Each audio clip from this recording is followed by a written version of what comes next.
Aqui para os irmãos, porque a nossa ministração de hoje vai falar em cima disso. Eu queria que os irmãos abrissem as suas Bíblias em Apocalipse 22, versículo 12.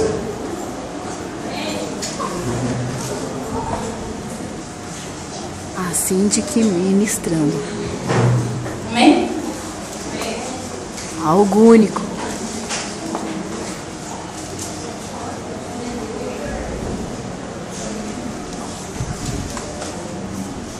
Você é capaz de ver isso nunca mais, então preste atenção.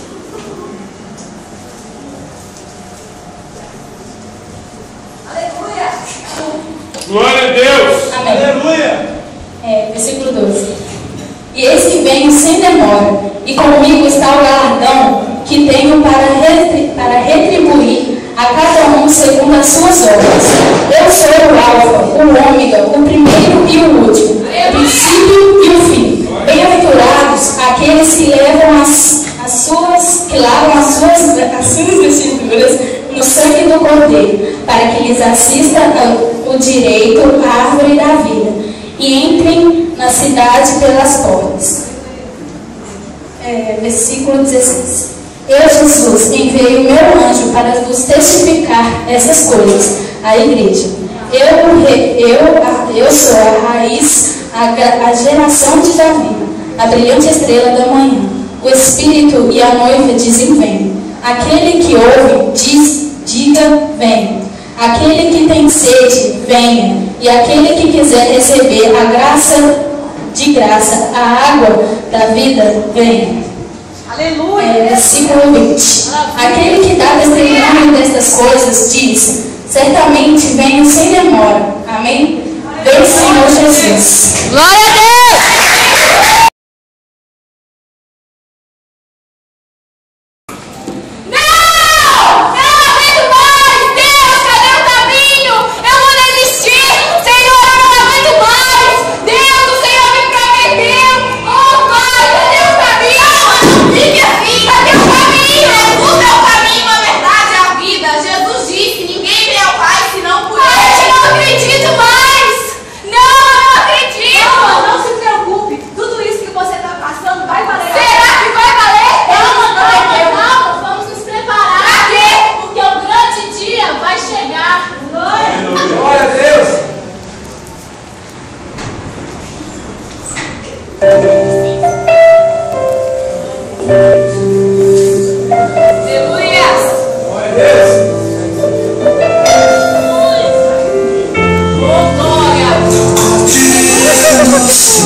Você